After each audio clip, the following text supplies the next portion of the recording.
वूमी palace में लगभग 1 lakh registered disciples थे। वो आमतौर पर पूरे टीएन वक्सिंग में फैले हुए थे।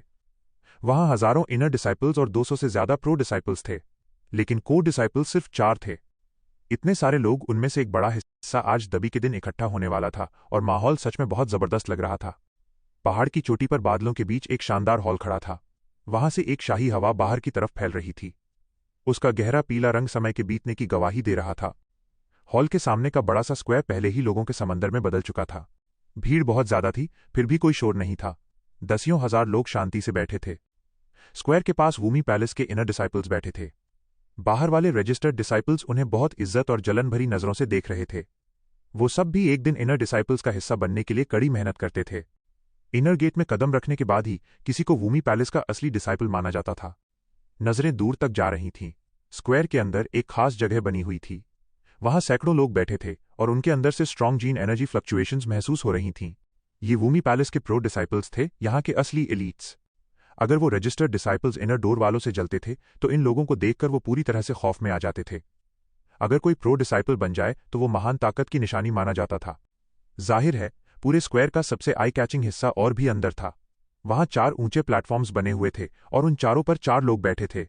उनका स्टेटस वूमी पैलेस के किसी भी डिसाइपल से कहीं ऊपर था। शायद ही कोई उनके स्टेटस पर सवाल उठा सकता था।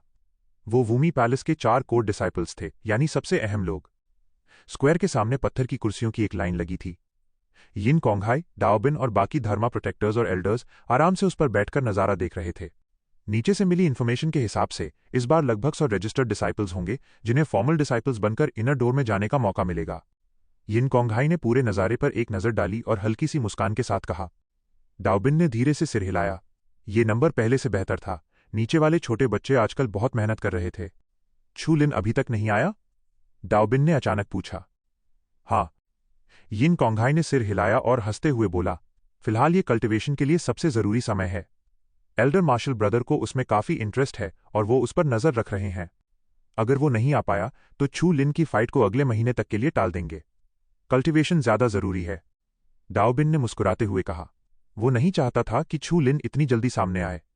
छू लिन के टेरिफाइंग टैलेंट को देखते हुए अगले महीने तक उसके जीतने के चांस काफी बढ़ जाएंगे। खबर सब जगह फैल चुकी है और पूरे टीएन वक्सिंग के सारे रजिस्टर्ड डिसाइपल्स इसी वजह से यहां खींचे चले आए हैं। वो उस गोस्ट टैलेंट को देखना चाहते हैं जो वूमी पैलेस आते ही कोर डिसाइपल से पंगा लेने की हिम्मत रखता है। यिन कोंगहाई ने बेबसी से कहा। वैसे भी चू लिन का जैसा कैरेक्टर है, वो सामने वाले के आगे कभी नहीं झुकेगा।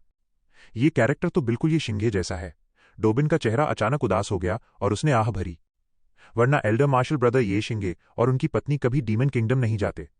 अगर वो टियानवुजोंग में रुक जाते तो खुद पेट्रियार्क भी उनकी हिफाजत के लिए अपनी जान लगा देते। अफसोस, वो लॉस्ट डेविल किंगडम सच में एक बहुत ही मनहूस जगह थी। यिन कोंगहाई थोड़ी देर के लिए चुप हो गया, उसका चेहरा उदास था। ये शिंगे के साथ जो हुआ उसकी वजह से उसके दिल में लॉस्ट डेविल किंगडम के लिए सिर्फ गहरी नफरत भरी थी। छोड़ो, चलो छू लिन का इंतजार करते हैं। यिन कोंगहाई का चेहरा देखकर डोबिन ने भी हल्का सा सिर हिलाया। अगर ये सिंगे आज तक जिंदा होते तो उनके अचीवमेंट सेक्ट के पुराने लोगों से भी कहीं आगे निकल गए होते। अफसोस, किसी ने नहीं सोचा था कि डीमन किंगडम का डीमन लॉर्ड खुद उन पर हमला करेगा। उनकी इस बातचीत के दौरान वूमी पैलेस के दाबी में हो रही लगातार देरी की वजह से स्क्वायर में बैठी भीड़ में भी थोड़ी बेचैनी बढ़ने लगी थी। एक ऊंचे स्टोन प्लेटफॉर्म पर खड़े मियाओ ही की नजरें नीचे भीड़ के समंदर पर घूमी और फिर उसने कसकर अपनी भौहें सिकोड़ लीं। चू लिन पिछले 5 दिनों से मार्शल आर्ट्स हॉल में था। क्या वो जानबूझकर इस बड़े कॉम्पिटिशन से दूर भाग रहा था? हाँ, एल्डर मार्शल ब्रदर मियाओ ही, आपने आज लड़ने का फैसला किया था। मुझे लग रहा है कि अब वो प्लान बर्बाद होने वाला है। वे यून ने मुस्कुराते हुए नजारे को देखकर कहा। मियाओ हे ने शांत आवाज में कहा, अगर ऐसा है तो उसका वो पुराना घमंड सच में बहुत बड़ा मजाक था। चू लिन ने अभी अभी वूमी पैलेस ज्वाइन किया है। अगर तुम जीत भी गए तो इसमें कोई शान की बात नहीं है।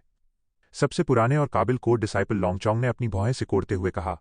मेरा मकसद उसके लिए मुसीबत खड़ी करना नहीं है, लेकिन एल्डर मार्शल ब्रदर की इज्जत करना जरूरी है। नहीं तो वूमी पैलेस के हम लोगों का बाकी 3 पैलेसेस मजाक उड़ाएंगे। मियाओ हे ने बहस की। एक और कोर डिसाइपल मुचुआन ने मुस्कुराते हुए कहा, बस चू लिन को थोड़ा सबक सिखाना। ध्यान रखना, तुम्हें नहीं पता कि डाओबिन के दोनों मार्शल अंकल्स को चू लिन बहुत पसंद है। मियाओ ही ने धीरे से कहा, मैं रूल समझता हूं। आखिर वो ऐसा इंसान है जो टियानक्वान लेक में 11 दिनों तक टिका रहा। मुझे उसकी तारीफ करनी होगी, लेकिन फिर भी वो अभी नया है। मैं बस उसे थोड़ी हकीकत दिखाना चाहता हूं। क्या ये बहुत ज्यादा है? मुचुआन के पास मुस्कुराने के अलावा कोई चारा नहीं था। उसने बस सिर हिलाया और ज्यादा कुछ नहीं कहा। लेकिन उसे काफी उम्मीदें थीं। वो ये जानने के लिए बहुत क्यूरियस था कि वूमी पैलेस ज्वाइन करने के बाद जिस यंगर मार्शल ब्रदर ने इतनी खौफनाक स्पीड से तरक्की की है, वो कोर मेंबर्स में से एक मियाओ ही के सामने कैसी परफॉर्मेंस दिखाएगा। क्या वो बुरी तरह हारकर टूट जाएगा या फिर से कोई चमत्कार करेगा। समय तेजी से बीत रहा था और वूमी पैलेस के सारे डिसाइपल्स इंतजार कर रहे थे। जैसे जैसे वक्त गुजर रहा था, स्क्वायर में बेचैनी और भी ज्यादा बढ़ती जा रही थी। ये नज़ारा देखकर डाओबिन ने हल्की सी भौहें सिकोड़ी, लेकिन उसने किसी को रोका नहीं। उसकी नजरें बस बार बार मार्शल आर्ट्स हॉल की चोटी की तरफ उठ रही थीं। इतनी देर हो गई, क्या एल्डर ब्रदर चुलिन नहीं आ रहे? डिसाइपल्स के एक कोने में जुआंग होंग बेसब्री से इंतजार कर रहा था और इधर उधर देख रहा था। उन्हें अच्छे से पता था कि छू लिन और मियाओ ही की फाइट कितनी पॉपुलर हो चुकी थी।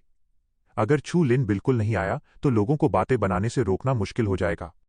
मुझे पता है कि चू लिन मार्शल आर्ट्स हॉल गया था। क्या वो अपनी मार्शल आर्ट्स की प्रैक्टिस की वजह से लेट हो गया?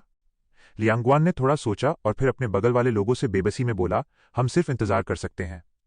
परेशान होने का कोई फायदा नहीं है। वैसे भी मुझे लगता है कि फाइट को टाल देना ही बेहतर है। आखिर इस बार चू लिन का ओपोनेंट एक कोर डिसाइपल है। लियांगवान की बातें सुनकर साफ लग रहा था कि उसे इस फाइट को लेकर कोई खास उम्मीद नहीं थी। उसे छू लिन के पोटेंशियल पर पूरा भरोसा था, लेकिन मियाओ हे किसी भी तरह से गाओले जितना आसान नहीं था। ये सुनकर सब लोग मजबूरी में शांति से छू लिन का इंतजार करने लगे। स्क्वायर के ऊपर चमकता सूरज समय बीतने के साथ आसमान के ठीक बीच में आ गया था। ये देखकर डॉबिन और यिन कोंगहाई ने बेबसी में आह भरी। ऐसा लग रहा था कि चू लिन सच में अपनी कल्टिवेशन की वजह से लेट हो गया था। चलो पहले बाकी डिसाइपल्स का मार्शल आर्ट्स कॉम्पिटिशन शुरू करते हैं। डाओबिन ने धीरे से अपना हाथ उठाया। तभी वूमी पैलेस का एक एल्डर धीरे धीरे चलकर आगे आया। उसकी नजरें पूरे स्क्वायर पर घूम रही थीं। वो आज की इस बड़ी फाइट के शुरू होने का अनाउंसमेंट करने ही वाला था। लेकिन उस एल्डर को आगे आते देखकर स्क्वायर से लोगों की मायूसी भरी आवाजें आने लगीं। स्क्वायर में शोर अभी बढ़ ही रहा था कि दूर हवा में कुछ फटने की तेज आवाज गूंजी। पूरे स्क्वायर में वो जानी पहचानी वेव्स तेजी से फैलने लगीं। मुझे यकीन था कि ये घमंडी लड़का मुझे निराश नहीं करेगा। मियाओ हे ने अपना सिर हल्का सा ऊपर उठाया और मजाकिया मुस्कान के साथ दूर देखने लगा। स्क्वायर में मौजूद सब लोगों ने अपनी नजरें घुमाईं और आसमान में बहती हवा की तरफ देखने लगे। आखिर वो आ ही गया। दसियों हजार नजरों के सामने हवा का वो बहाव और भी तेज हो गया और कुछ ही सेकंड्स में एक साया सबके सामने आ खड़ा हुआ। वो आदमी हवा में चलता हुआ सीधा स्क्वायर के बीचों बीच उतरा और फिर डाओबिन और यिन कोंगहाई को सैल्यूट करते हुए बोला, सॉरी, मैं लेट हो गया। हाँ, कोई बात नहीं, डाओबिन ने हल्की सी मुस्कान के साथ कहा। उसने अपने हाथों से अपनी दाढ़ी सहलाई। उसकी नजरें छू लिन के शरीर पर ऊपर से नीचे तक घूमी। वो 5 दिन पहले जैसा ही लग रहा था, उसमें कोई बदलाव नहीं था। यंगर मार्शल ब्रदर चू लिन, मुझे लगा था कि तुम आज इस फाइट से बचने के लिए कहीं छुप जाओगे। मियाओ ही एक ऊंचे प्लेटफॉर्म से धीरे से खड़ा हुआ और ऊपर से छू लिन को देखते हुए बोला, हाँ, एल्डर मार्शल ब्रदर ने इतने प्यार से फाइट के लिए इनवाइट किया हो तो मेरी क्या मजाल कि मैं मना कर दूं। छू लिन ने हल्की सी मुस्कान के साथ कहा। हाँ, बढ़िया। मियाओ ही हंसा और उसने हल्के से स्टोन प्लेटफॉर्म को छुआ। उसका शरीर अचानक हवा में उड़ा और सीधा छू लिन के सामने आकर गिरा। उसके हाथ के एक इशारे से उसके चारों तरफ जबरदस्त जेनेटिक एनर्जी फैल गई, जो सच में हैरान करने वाली थी। मियाओ ही के शरीर से निकलती उस जेनेटिक एनर्जी को फील करके चू लिन भी हल्का सा मुस्कुराया। शुआनजिंग के 7th डिजास्टर का लेवल सच में मामूली नहीं था। ये स्क्वायर था। चू लिन के आते ही सबके चेहरे उसकी तरफ मुड़ गए थे। हालांकि चू लिन का नाम बहुत मशहूर हो चुका था, लेकिन सिर्फ कुछ कोर डिसाइपल्स ने ही उसे असलियत में देखा था। जाहिर है, रजिस्टर्ड डिसाइपल्स की उस भारी भीड़ में काफी क्यूरियोसिटी थी। क्या वो एल्डर मार्शल ब्रदर चू लिन है? सुना है उसने अभी अभी वूमी पैलेस ज्वाइन किया है और इतनी जल्दी वो कोर डिसाइपल से भिड़ने भी लगा। तुम्हें क्या पता? वो ब्लड स्टार अरीना का चैंपियन था और उसने डीमन किंगडम का इन्विटेशन भी ठुकरा दिया था। टियानवुजोंग आने के बाद उसने हमारे वूमी पैलेस को चुना। उसकी एबिलिटी आम डिसाइपल्स जैसी बिल्कुल नहीं है। लेकिन एल्डर मार्शल ब्रदर मियाओ ही शुआनजिंग के 7th रॉबरी लेवल पर हैं। ब्लड स्टार अरीना के दुश्मन इस ताकत के सामने कहां टिकेंगे? मुझे डर है कि आज एल्डर मार्शल ब्रदर चू लिन की बुरी तरह हार होने वाली है। ही, मुझे तो एल्डर मार्शल ब्रदर चू लिन बहुत हैंडसम लग रहे हैं। मैं उम्मीद करती हूं कि वो मियाओ ही से जीत जाएं। स्क्वायर के चारों तरफ हर तरह की बातें गूंज रही थीं और दसियों हजार रजिस्टर्ड डिसाइपल्स टकटकी लगाए चू लिन को घूर रहे थे। इन डिसाइपल्स में बहुत सी ऐसी लड़कियां भी थीं जो दिखने में काफी अच्छी थीं। इसलिए इस बातचीत के बीच बीच में लड़कियों की हंसी भी गूंज रही थी, जिससे माहौल काफी खुशनुमा हो गया था।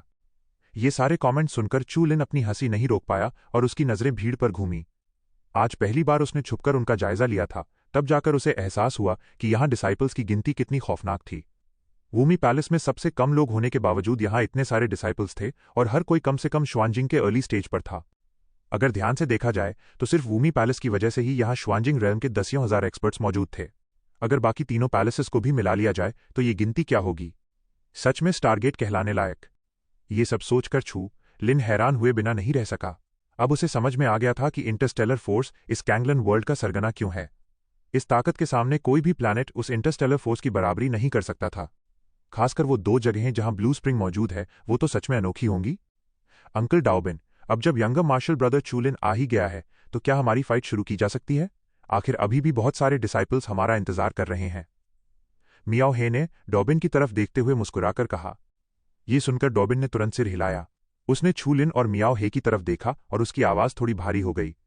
वूमी पैलेस में हम डिसाइपल्स को आपस में लड़ने से कभी नहीं रोकते, लेकिन तुम्हें यह अच्छे से याद रखना होगा कि कंपटीशन बस एक हद तक ही होना चाहिए। ये टियन वुजोंग है। तुम लोग मार्शल ब्रदर्स हो, तुम्हारे बीच कोई जिंदगी और मौत की दुश्मनी नहीं है। जी। डोबिन की भारी आवाज सुनकर छू लिन और मियाओ हे ने कोई लापरवाही नहीं दिखाई और तुरंत जवाब दिया। ये देखकर डाओबिन ने सिर हिलाया और अपना हाथ हिलाते हुए बोला, चूंकि तुम दोनों ये बात समझ गए हो तो मैं ऑफिशियली अनाउंस करता हूं कि वूमी पैलेस का डाबी अब शुरू होता है। चूलिन, अगर तुम इस फाइट में मियाओ ही से नहीं हारे तो तुम वूमी पैलेस के 5वें कोर डिसाइपल बन जाओगे, और इस तरह तुम वूमी पैलेस की हिस्ट्री में सबसे तेज कोर डिसाइपल बनने वाले इंसान होगे। मैं अपनी पूरी कोशिश करूंगा, छू लिन ने सीरियसली कहा। फिर वो मियाओ ही की तरफ मुड़ा और इज्जत के साथ बोला, एल्डर मार्शल ब्रदर मियाओ ही, कृपया मुझे गाइड करें। छू लिन के इतना कहते ही स्क्वायर में गूंज रही हल्की फुल्की बातचीत अचानक से शांत हो गई। लोगों की नजरें सीधा मैदान पर टिक गईं और पूरे पहाड़ पर एक टेंस माहौल फैल गया। अगर तुम 5वें कोर डिसाइपल बनना चाहते हो तो मैं तुम्हें इस लेवल को आसानी से पार नहीं करने दूंगा। मियाओ हे ने छू लिन पर नजरें गड़ाते हुए सीरियसली कहा। अगर ऐसा है तो मुझे एल्डर मार्शल ब्रदर मियाओ ही को हराने के लिए अपनी पूरी ताकत लगानी पड़ेगी। छू लिन के चेहरे पर मुस्कान फैल गई और उसने तेज आवाज में कहा, ये सब बातें सिर्फ मुंह से बोलने से सच नहीं हो जाती। मियाओ ही मुस्कुराया और अगले ही पल उसकी आंखों से खौफनाक इरादे बाहर छलकने लगे। उसने एक कदम आगे बढ़ाया और उसके शरीर से भयानक मोमेंटम फट पड़ा। उसने बिजली की रफ्तार से चू लिन को हराने का फैसला कर लिया था, ताकि इस लड़के को समझ आ जाए कि वो कोर डिसाइपल बनने के लायक बिल्कुल नहीं है। मियाओ ही के उस खौफनाक प्रेशर को फील करके छू लिन की आंखों में भी गंभीरता आ गई। मियाओ ही चारों कोर डिसाइपल्स में से एक था, इसलिए उसकी ताकत को हल्के में नहीं लिया जा सकता था। बैटल शुरू होते ही मियाओ ही का चेहरा एकदम ठंडा पड़ गया। जाहिर सी बात है, उसका कोई वार्म अप या टेस्टिंग करने का इरादा नहीं था। उसने अपनी मुट्ठी कसी और उसके हाथ में एक लंबी सुनहरी तलवार बन गई, जिससे बहुत ही शॉकिंग वेव्स बाहर निकल रही थीं। अपने हाथ में वो लंबी तलवार पकड़े मियाओ ही एक साए की तरह जमीन से उछला। उसका शरीर महज एक रोशनी में बदल गया और वो गोली की रफ्तार से छू लिन की तरफ झपटा। मियाओ ही की स्पीड बहुत ज्यादा थी। वो पलक झपकते ही गायब हुआ और ठंडी आंखों के साथ सीधा छू लिन के सामने आ खड़ा हुआ। उसकी लंबी सुनहरी तलवार ने हवा को चीरा और एक खौफनाक ठंडक के साथ छू लिन पर तिरछा वार कर दिया। तलवार की चमक के गिरने से पहले ही उसकी खौफनाक की ने जमीन में एक गहरा गड्ढा खोद दिया था। मियाओ ही के इस जानलेवा हमले के सामने चू लिन ने अपना हाथ घुमाया और एक नीले रंग का वाटर बीट बाहर फेंक दिया। हवा में वो पानी की बूंद खुली और सीधा उस सुनहरी तलवार की रोशनी से जा टकराई। चारों तरफ चिंगारियां उड़ने लगीं और लोहे के टकराने की तेज आवाज गूंज उठी। तेज हवा बहुत भयानक तरीके से बह रही थी। मियाओ हे को जैसे ही झटका लगा वो तुरंत पीछे हट गया। उसका कॉम्बैट एक्सपीरियंस बहुत कमाल का था। पीछे हटने के उसी पल तलवार की चमक पागलों की तरह फूटी और 10 से ज्यादा डाउ लाइट्स में बदल गई। वो सब उसी जगह पर नीले पानी की बूंदों से जा टकराईं। एक जोरदार धमाका हुआ। नीले पानी की बूंदें सीधे चकनाचूर होकर दूर जा गिरीं। उड़ती हुई उन बूंदों में से एक साया गोली की तरह बाहर निकला। उसके हाथ पर एक प्लैटिनम लाइट इकट्ठी हुई और फिर एक बहुत बड़े मेटल आर्म में बदल गई। एक और धमाके की आवाज गूंजी। छू लिन ने पूरे जोर से उन नीले पानी की बूंदों को दबाया। अपनी भयानक पावर से उसने सीधा कई चाकुओं को चकनाचूर कर दिया। फिर उसने अपनी मुट्ठी कसी और उन्हें उन बूंदों पर दे मारा। ड्रैगन वाटर स्पिरिट कांगजू एक नीले कॉमेट की तरह लग रहा था। वो अपने पीछे आग खींचता हुआ एक खौफनाक पावर के साथ मियाओ ही की तरफ बढ़ा। उस पानी की बूंद को देखकर मियाओ ही की आंखों में फाइटिंग स्पिरिट भर गई। उसके हाथों में एक तेज रोशनी इकट्ठी हुई। एक भयानक वेव चारों तरफ फैल गई और फिर उसने पलटकर एक मुक्का मारा। एक जोरदार बूम की आवाज गूंजी और पानी की बड़ी बड़ी बूंदें दूर जा गिरीं। चू लिन का शरीर हिला और वो ड्रैगन वाटर स्पिरिट कांगजू पर आकर खड़ा हो गया। उसने नीचे देखा और उसकी आंखों से उबलती हुई बैटल स्पिरिट बाहर छलकने लगी। अब जब तुमने ये निकाल ही लिया है तो चलो थोड़ा मजा करते हैं। उसकी दूसरी मेटल आर्म भी खौफनाक तरीके से चमकने लगी। इसमें थोड़ा दम लग रहा है। स्क्वायर में एक गोल्डन डैगर पकड़े मियाओ ही की आंखें भी जोश से जल रही थीं। वो हवा में छू लिन को देख रहा था। फिर उसने एक गहरी सांस ली और उसके शरीर से एक भयानक वेव धीरे धीरे बाहर फैलने लगी। इस वेव के पैदा होते ही मियाओ ही के आसपास की जमीन तेजी से सूखकर मुरझाने लगी। Spirit of death. सारे डिसाइपल्स की आंखें फटी की फटी रह गईं। मियाओ ही स्पिरिट ऑफ डेथ का इस्तेमाल करने वाला था। ये वो अनोखी पावर थी जो सिर्फ वूमी पैलेस के डिसाइपल्स के पास ही हो सकती थी। जहां मियाओ हे खड़ा था वहां से सूखी और सड़ी हुई गैस तेजी से फैलने लगी। उसके पैरों के नीचे के पत्थर भी तेजी से काले होकर जल गए और धूल में बदल गए, जैसे उन पर सदियों का वक्त बीत गया हो। Spirit of death. वूमी पैलेस की ये सबसे अजीब पावर यहां के डिसाइपल्स की पहचान भी थी। वूमी पैलेस का कोर डिसाइपल होने के नाते शुआनजिंग के 7th रॉबरी लेवल पर पहुंच चुके मियाओ ही की स्पिरिट ऑफ डेथ गाओ ले से कहीं ज्यादा ताकतवर थी। नीले पानी के बीच छू लिन शांति से खड़ा था। उसकी आंखें थोड़ी भारी थीं। उसने अपनी बड़ी सी व्हाइट गोल्ड आर्म को कसकर मुट्ठी में बांधा और एक उबलती हुई ताकत उसके पूरे शरीर में भर गई। Death knife. मियाओ हे ने अपना सिर उठाया और सीधा छू लिन की तरफ देखा। उसके गले से एक ठंडी आवाज दहाड़ती हुई बाहर निकली। फिर तलवार पागलों की तरह घूमी और गोल्डन लाइट आसमान छूने लगी। मौत की एक सांस उस ब्लेड से चिपक गई। जब उस सन्नाटे की सांस ने ब्लेड को घेरा तो ब्लेड थोड़ी सी मुरझा गई, लेकिन उसकी पावर की फ्लक्चुएशन कम होने के बजाय और भी भयानक हो गई। उसके हाथ में डेथ नाइफ ने आकार ले लिया था। मियाओ हे ने अचानक एक कदम आगे बढ़ाया और हवा में एक वार किया। उसके सामने का स्पेस मुड़ गया और वो काले रंग की नाइफ की चमक स्पेस को पार करती हुई सीधे छू लिन पर छा गई। वो काली तलवार छू लिन की आंखों में तेजी से बड़ी होने लगी। छू लिन की आंखें अचानक खुल गईं और उसकी सांसें तेज हो गईं। मियाओ हे के इस हमले के सामने वो बिल्कुल भी पीछे नहीं हटा। उल्टा उसने अपने पैरों के नीचे की पानी की बूंदों पर जोर से पैर पटका और सबकी हैरान नजरों के सामने आगे की तरफ झपट पड़ा। एक धमाके के साथ उसका शरीर तेजी से आगे निकला। चू लिन के ऊपर व्हाइट गोल्ड लाइट चमक उठी। वहां रोशनी और परछाइयां तैरने लगी। मेटल गैस ऊपर उठी और उस प्लैटिनम शरीर के अंदर से एक खौफनाक एनर्जी फट पड़ी। किसी पहाड़ की चोटी को तबाह कर देने वाली पावर के साथ वो व्हाइट गोल्ड लाइट उस बेजान ब्लेड से जा टकराई। एक डरावनी आवाज चारों तरफ गूंज उठी और उसके साथ ही किसी बर्फीले तूफान जैसी मोमेंटम की एक लहर दौड़ गई। मियाओ ही की आंखें थोड़ी ठंडी पड़ गईं। उस भारी मेटल की सांस को देखकर उसकी आंखों में हैरानी की चमक दौड़ गई। स्पिरिट ऑफ डेथ के साथ अभी का हमला शुआनजिंग के 6th रॉबरी वाले किसी भी ताकतवर इंसान के सारे डिफेंस को तोड़ने के लिए काफी था, लेकिन चू लिन पर इसका ज्यादा असर नहीं हुआ। मियाओ ही की आंखों में रोशनी दौड़ी और तभी आसमान चीरने की आवाज गूंजी। उस धमाके के बीच से एक साया गोली की तरह बाहर निकला। पलक झपकते ही वो सीधा मियाओ हे के सिर के ऊपर आ पहुंचा। उसने अपनी मुट्ठी कस ली थी। उस मेटल पर एक ठंडी चमक धीरे धीरे बह रही थी और वो खौफनाक ताकत एक बार फिर फट पड़ी। चू लिन ने किसी मार्शल आर्ट्स मूव का इस्तेमाल नहीं किया। वो असल में टीजी के गोल्डन बॉडी की मैजिक पावर पर डिपेंड कर रहा था। इस मैजिक पावर के सामने उसकी प्योर पेनिट्रेटिंग पावर ही सब कुछ जीतने के लिए काफी थी। इस पावर के आगे शुआनजिंग की 6th रॉबरी वाला कोई स्ट्रांग शरीर भी नहीं टिक सकता था। इतनी ताकतवर पावर। छू लिन के मुक्के को देखकर मियाओ हे भी डर गया था और उसे खतरे का एहसास हो चुका था। वो अचानक हैरान रह गया। उसने कभी नहीं सोचा था कि चू लिन की फिजिकल रेजिस्टेंस एबिलिटी इतनी भयानक होगी। Death pan silk. हालांकि छू लिन के हमले का मोमेंटम बहुत खौफनाक था, लेकिन मियाओ हे ऐसे ही मरने का इंतजार नहीं करने वाला था। उसके चेहरे पर एक हल्की सी चुभने वाली मुस्कान तैर गई और फिर उसने अपने दोनों हाथों को धीरे से मिलाया। फिर उसने उन्हें बाहर की तरफ झटका। उसकी उंगलियों से अनगिनत काले रेशमी धागे बाहर निकले। हवा के झोंके के साथ वो एक बहुत बड़े काले जाल में बदल गए, जिसने छू लिन को पूरी तरह घेर लिया। छू लिन का मुक्का उस जाल में जा गिरा, लेकिन उसका कोई असर नहीं हुआ। ऐसा लगा जैसे उसकी वो विशाल ताकत किसी दलदल में धंस गई हो। इससे छू लिन के दिमाग में खतरे की घंटी अचानक तेज हो गई। छू लिन के उस जाल में फंसते ही वो नेटवर्क कई लेयर्स में उलझ गया और उसने छू लिन को कसकर बांध दिया। ये लड़का बहुत ज्यादा हिम्मत वाला है।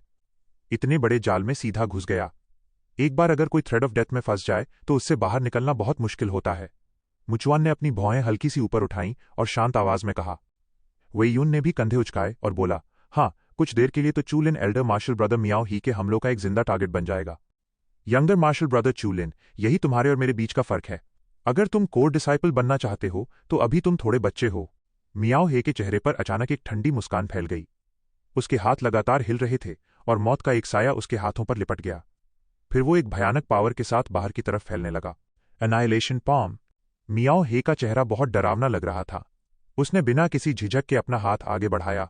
उसका एक हाथ तेजी से बाहर निकला, हवा कांप उठी और उसमें से एक तेज बजिंग साउंड आने लगी।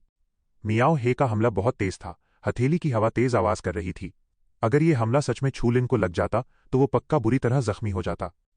डेथ पैन सिल्क में फंसा चू लिन थोड़ी सी जद्दोजहद के बाद समझ गया था कि इसे तोड़ना कितना मुश्किल है, लेकिन वो ज्यादा डरा हुआ नहीं था।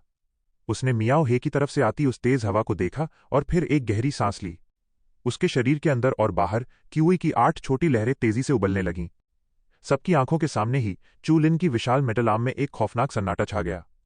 व्हाइट गोल्ड लाइट धीरे धीरे गायब होने लगी और उसकी जगह मौत की एक ग्रे और काली सांस ने ले ली। ये तो स्पिरिट ऑफ डेथ है। स्क्वायर के सामने बैठे सारे डिसाइपल्स की आंखें अचानक सिकुड़ गईं। वो इस वेव को इतनी अच्छी तरह से पहचानते थे। चू लिन ने पहले ही स्पिरिट ऑफ डेथ को कल्टिवेट कर लिया था। ये नामुमकिन है। डिसाइपल्स में बैठा गाओ ले भी हैरान रह गया। उसे अच्छे से पता था कि 5 दिन पहले तक चू लिन को ये तक नहीं पता था कि स्पिरिट ऑफ डेथ क्या होती है। उसने इतनी जल्दी इस पावर पर कैसे मास्टर हासिल कर ली? क्या चू लिन ने इन 5 दिनों में स्पिरिट ऑफ डेथ को कल्टिवेट किया है? कोई हैरानी की बात नहीं कि अब तक इतनी देर हो गई थी। गाओ ले का चेहरा सूज सा गया था। डेथ गैस को इस हद तक इस्तेमाल करने के लिए कम से कम सीड ऑफ डेथ की जरूरत थी और उसने ये सब सिर्फ 5 दिनों में हासिल कर लिया था। स्क्वायर में हर तरफ से हैरानी भरी आवाजें आ रही थीं। चू लिन ने उन आवाजों को पूरी तरह इग्नोर कर दिया। जब उसकी प्लैटिनम आर्म धीरे धीरे धुंधली होने लगी और डेड एयर ने उसे जकड़ लिया तो उसकी आंखों में अचानक एक ठंडक छा गई और उसने अपना मुक्का बाहर मार दिया। हवा के चीरने की तेज आवाज आई।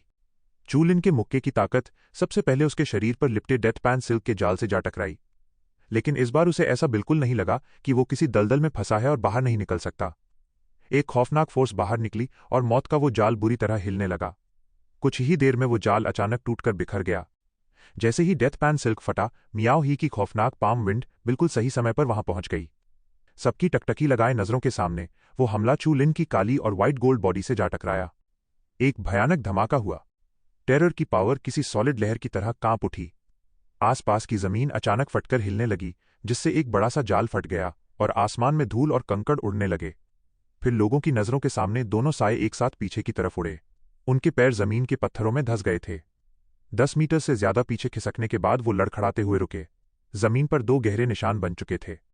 प्योर पावर के इस मुकाबले में दोनों बिल्कुल बराबरी पर थे। स्क्वायर में थोड़ी शांति छा गई। सबने अपनी सांसें रोक ली थीं और उस खौफनाक और खतरनाक टक्कर को देख रहे थे। जब वो दोनों एक साथ पीछे हटे तो सबने ठंडी आहें भरीं। यहां तक कि वे यून का चेहरा भी थोड़ा बदल गया था। जाहिर है उन्हें बिल्कुल उम्मीद नहीं थी कि छू लिन भी मियाओ हे जितना अच्छा हो सकता है।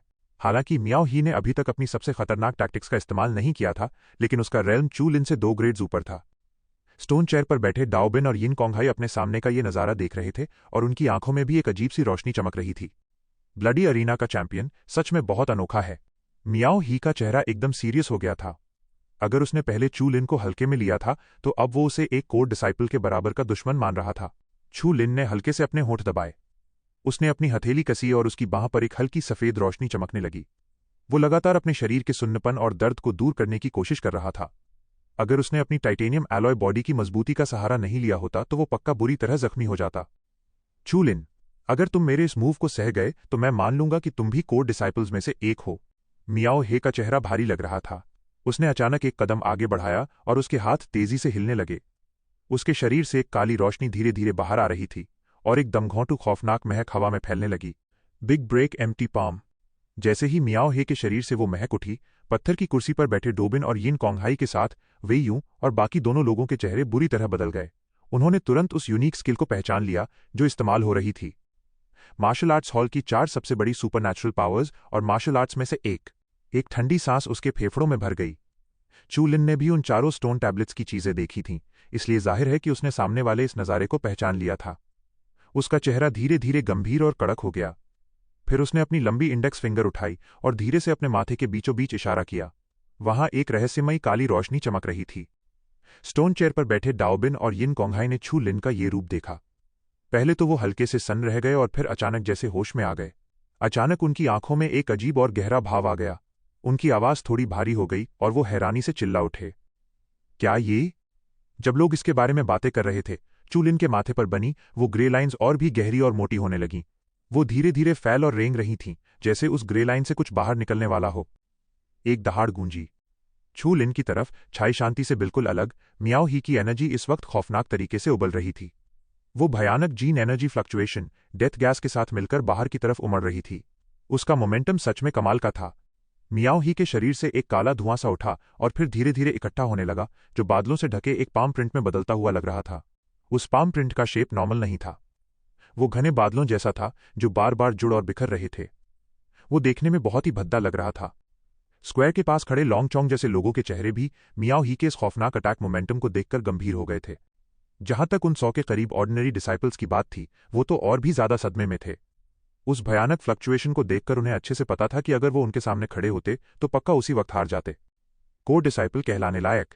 वहां मौजूद सभी लोगों ने अपने दिलों में आ भरी कि मियाओ ही वूमी पैलेस के 4 कोर में से एक बन सका और उसकी स्किल्स कभी किसी से कम नहीं होंगी। ये बिग ब्रेक एम्प्टी पाम वूमी पैलेस की 4 मैजिक स्किल्स में से एक था। पूरे वूमी पैलेस में सिर्फ उन चारों ने ही इसे कल्टिवेट किया था। एल्डर मार्शल ब्रदर चू लिन की हालत कुछ ठीक नहीं लग रही। इस वक्त बहुत से डिसाइपल्स की नजरें चू लिन पर थीं, जो धीरे धीरे शांत होता जा रहा था। हालांकि चू लिन के मूवमेंट्स थोड़े अजीब लग रहे थे, लेकिन मियाओ ही के उस भयानक हमले के सामने उन्हें यकीन ही नहीं हो रहा था कि नया डिसाइपल चू लिन इस मूव को झेल पाएगा। उन्होंने चू लिन के खौफनाक पोटेंशियल को झुटलाया नहीं था। वूमी पैलेस में आए सिर्फ 1 महीना ही हुआ था और वो कोर मेंबर्स में से एक मियाओ ही को चैलेंज करने के काबिल बन गया था। उसने मियाओ ही को बिग ब्रेक एम्प्टी पाम जैसी मैजिकल स्किल्स इस्तेमाल करने पर मजबूर कर दिया था। ये टैलेंट पूरे वूमी पैलेस में चू लिन को छोड़कर सिर्फ 4 कोर डिसाइपल्स के पास था। मियाओ ही एक ही मूव में जीतना चाहता है। लॉन्ग चोंग ने अपनी नजरों से स्क्वायर की तरफ देखा और अपने मुंह में कुछ बुदबुदाया। फिर उसने पत्थर की कुर्सी पर बैठे डोबिन और यिन कोंगहाई की तरफ नजर डाली। वो हल्का सा सन्न रह गया। उसने उनके चेहरों पर पल भर के लिए एक हैरानी भरा भाव भी देखा था। ये देखकर लॉन्ग चोंग ने हल्की सी भौहें सिकोड़ी। क्या बिग ब्रेक एम्प्टी पाम ने दोनों पैलेस मास्टर्स को इतना डरा दिया था? उसका दिल जोर से धड़का और उसने कुछ सोचा। क्या ये? स्टोन चेयर पर बैठे डाओबिन का गला थोड़ा भारी हो गया था और आवाज उसके गले में ही अटक गई थी। उसकी नजरें छू लिन के माथे पर गड़ी थीं और उसके चेहरे के भाव तेजी से बदल रहे थे। मुझे नहीं लगता। यहां तक कि एल्डर मार्शल ब्रदर ये शिंगे भी उस मार्शल आर्ट में कोई अचीवमेंट्स हासिल नहीं कर पाए थे। एल्डर मार्शल ब्रदर क्वान तो 4th टैबलेट को कल्टिवेट करने के चक्कर में लापरवाह हो गए थे और उनकी आंखें बेकार हो गई थीं। यिन कोंगहाई की भारी आवाज में भी एक खुरदरापन आ गया था और उससे साफ पता चल रहा था कि उसे बिल्कुल यकीन नहीं हो रहा था। ये हैरानी तो उस वक्त से भी ज्यादा थी जब उसने छू लिन को टियानक्वान लेक में डूबे देखा था। डाओबिन चुप रहा और उसने धीरे से अपना सिर हिलाया। अगर चूलिन 5 दिनों में उस भयानक मैजिक पावर पर मास्टर हासिल कर सकता था तो यही कहा जा सकता था कि चूलिन सच में कोई आम इंसान नहीं है। वो मैजिक मार्शल आर्ट्स बहुत ताकतवर और अनोखी है, लेकिन उसके बहुत से नुकसान भी हैं। चू लिन ने सच में वो चीज सीख ली है और पता नहीं कि ये अच्छी बात है या बुरी। डोबिन की बात सुनकर यिन कोंगहाई ने भी हल्का सा सिर हिलाया और थोड़ी चिंता के साथ चू लिन की तरफ देखा। वो मार्शल आर्ट बेजोड़ ताकतवर थी, लेकिन वो एक खतरनाक मार्शल आर्ट थी जो दुश्मन को नुकसान पहुंचाने से पहले खुद को नुकसान पहुंचाती थी। यंगर मार्शल ब्रदर चू लिन, अगर तुम मेरे इस हमले को रोक लो तो तुम्हारे कोर डिसाइपल बनने पर मैं और कोई सवाल नहीं उठाऊंगा। आसमान की ठंडी रोशनी के साथ उसका पूरा शरीर एक सर्द चमक से भर गया था। उसके सामने काले बादलों से बना एक पाम हवा में तैर रहा था, जिससे टेरर की वेव्स निकल रही थीं। वो किसी तेज कुल्हाड़ी की तरह सिर के ऊपर लटक रहा था, जो देखने में ही खौफनाक लग रहा था। लेकिन मियाओ हे के इस खौफनाक हमले के सामने भी चू लिन अपनी जगह से बिल्कुल नहीं हिला। उसके माथे की ग्रे लाइन्स तेजी से रेंग रही थीं। ऐसा लग रहा था जैसे अंदर से मौत और हार की कोई अजीब सी सांस बाहर की तरफ फैल रही हो, और उसके फैलने का टारगेट असल में चू लिन की आंखें थीं। अचानक एक हल्की सी झंझनाहट हुई। जैसे ही वो पतली काली लाइन्स चू लिन की आंखों में घुसी, अचानक उसकी पुतलियों पर अजीब से व्हाइट लाइट स्पॉट्स चमकने लगे और उन्होंने उन सारी काली लाइन्स को निगल लिया। जीन पैनल की विंडो अचानक सामने आ गई। The safe mode of killing demon eyes is being enabled. The safe mode is successfully started. In this mode, the use of death demon eye will not damage your eyesight. Please feel free to use it. अचानक चू लिन के सामने उन white light spots में अजीब तरह के characters चमकने लगे। उन्होंने उस कोरोसिव पावर वाली काली लाइन को कसकर दबा दिया। जब भी उस काली लाइन से वो जहरीली कोरोसिव गैस बाहर निकलने की कोशिश करती, वो व्हाइट लाइट स्पॉट थोड़ा सा बड़ा हो जाता और उस काली लाइन को और भी जोर से दबा देता।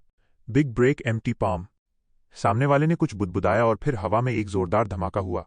मियाओ हे का चेहरा थोड़ा भारी लग रहा था। उसने अपने हाथ में मौजूद ताकत को कसकर मुट्ठी में बांधा और अपनी पूरी जान लगाकर उसे बाहर की तरफ मार दिया। एक जोरदार धमाका हुआ। उसका मुक्का सीधे उसके सामने तैर रहे उस काले बादलों वाले धुंधले हाथ में जा लगा। उसकी जीन एनर्जी पागलों की तरह उसमें भरने लगी। अगले ही पल वो पाम दहाड़ता हुआ आगे बढ़ा, अपने पीछे ग्रे और काले धुएं की लकीर छोड़ते हुए। एक खौफनाक और जबरदस्त मोमेंटम के साथ उसने छू लिन के सिर को पूरी तरह से घेर लिया। चटकने की आवाजें आने लगीं। डुआनकोंग के वो बड़े हाथ दहाड़ते हुए ऊपर से नीचे गिरे। छू लिन के ऊपर गिरने से पहले ही नीचे की जमीन तेजी से चटकने लगी और गायब होने लगी। छू लिन के पैरों के नीचे से दरारें फैलनी शुरू हो गईं। बहुत दूर खड़े डिसाइपल्स को भी वो तेज हवा अपनी स्किन पर चुभती हुई महसूस हो रही थी। इस ठंडक ने कई डिसाइपल्स को डरा दिया था। ये तो बस वहां से फैलने वाली रेजिडुअल फोर्स थी जो इतनी खतरनाक लग रही थी।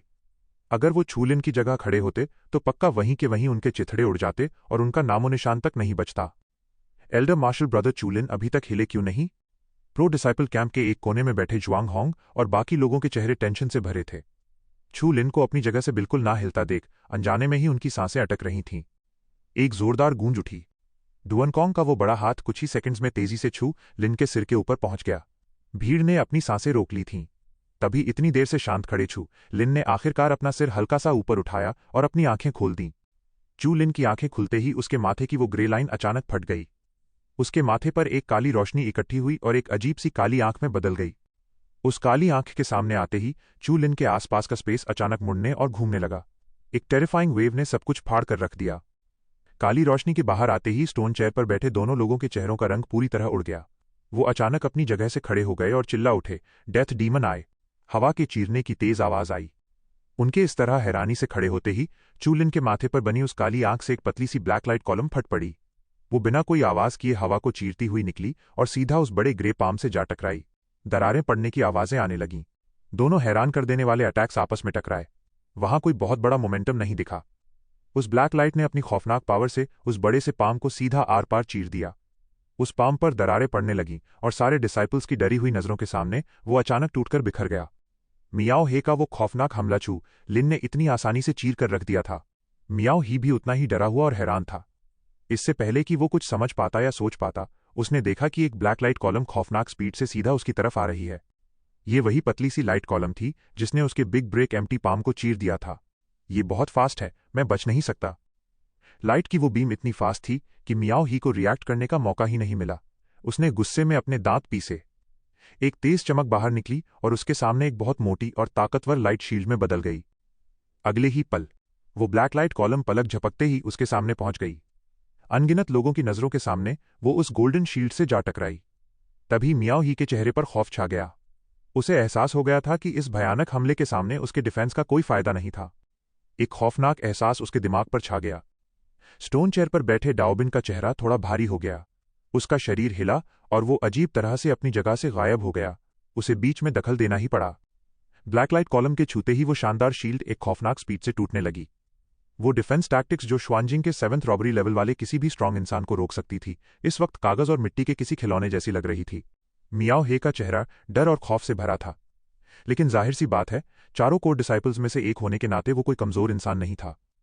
जिंदगी और मौत के इस खतरे के बीच उसने टूटने वाली उस शील्ड के पीछे एक जोरदार मुक्का मारा। फिर उस भयंकर रिकॉयल फोर्स का सहारा लेते हुए उसका शरीर तेजी से पीछे की तरफ हट गया। तेजी से पीछे हटने के दौरान मियाओ ही के पीछे हटते ही वो ब्लैक लाइट कॉलम उस लाइट शील्ड के आर पार हो गई और सीधा खौफनाक स्पीड से मियाओ ही की तरफ बढ़ने लगी। धमाकों की लगातार आवाजें गूंज उठीं। मियाओ हे का चेहरा गंभीर था। उसका बड़ा हाथ हवा में घूम रहा था और उसकी ताकतवर डेथ गैस लगातार बाहर फट रही थी। वो उस भयानक लाइट कॉलम को अपनी तरफ आने से रोकने की पूरी कोशिश कर रहा था, लेकिन उसकी इस कोशिश का कोई खास फायदा नहीं हुआ। वो ब्लैक लाइट कॉलम दिखने में एकदम नॉर्मल लग रही थी, लेकिन उसके अंदर भरी जानलेवा ताकत बहुत खौफनाक थी। इसलिए मियाओ ही की ब्रेथ ऑफ डेथ उस ब्लैक लाइट कॉलम को रोक नहीं पाई। स्क्वायर के चारों तरफ तेजी से हलचल मच गई। जो डिसाइपल्स अपनी जगह पर शांति से बैठे थे, वो अचानक से खड़े हो गए। उनकी आंखों में हैरानी भरी थी। मियाओ ही की ये बुरी हालत देखकर सबके चेहरे पर एक ऐसा भाव था जैसे उन्हें अपनी आंखों पर यकीन नहीं हो रहा हो। हालात बहुत तेजी से बदल रहे थे। सबको लगा था कि मियाओ ही के बिग ब्रेक एम्प्टी पाम इस्तेमाल करने के बाद ये फाइट खत्म हो जाएगी। किसी ने सपने में भी नहीं सोचा था कि छू लिन न सिर्फ उस हमले को रोक लेगा, बल्कि सामने वाले को पीछे हटने पर मजबूर भी कर देगा। स्क्वायर में हर कोई सामने चल रहे इस नज़ारे को देखकर पूरी तरह से सदमे में था। इसी बीच इस वक्त मियाओ हे के पास स्क्वायर में मच रही हलचल और लोगों की बातों पर ध्यान देने का बिल्कुल वक्त नहीं था। उसकी नजरें किसी जहरीले सांप की तरह उस ब्लैक लाइट कॉलम पर गड़ी थीं। उसे अपने अंदर एक गहरा खौफ महसूस हो रहा था जिसने उसे कंपा कर रख दिया। ये मुझे पकड़ लेगी। मियाओ ही की आंखें अचानक सिकुड़ गईं। वो ब्लैक लाइट कॉलम हवा को चीरती हुई सीधा उसकी आंखों के करीब आ रही थी।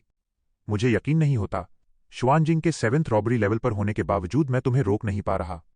इस तरह लगातार डरकर पीछे भागने से मियाओ हे का गुस्सा भड़क उठा। फिर उसने अपने दिल में एक खौफनाक फैसला किया। उसकी भयानक जीन एनर्जी उबलने लगी और उसने पूरी ताकत के साथ अपने हाथ से एक मुक्का बाहर मार दिया। मियाओ ही के उस जानलेवा पाम अटैक के ठीक सामने अचानक एक बूढ़े आदमी का साया आ गया। उस साये ने आते ही मियाओ हे को धक्का देकर पीछे धकेल दिया और खुद पलटकर उस हमले को रोकने लगा। उसकी खौफनाक जीन एनर्जी ने उसके सामने एक एनर्जी वॉर्टेक्स बना दिया। वो भंवर बहुत तेजी से घूमने लगा और उसमें से डरावनी एनर्जी लगातार बह रही थी। एक तेज गूंज के साथ वो ब्लैक लाइट कॉलम सीधा उस एनर्जी वॉर्टेक्स में जा घुसा। सबने देखा कि वो एनर्जी वॉर्टेक्स पागलों की तरह घूमने लगा और उसके अंदर से चटकने और दहाड़ने की आवाजें आ रही थीं।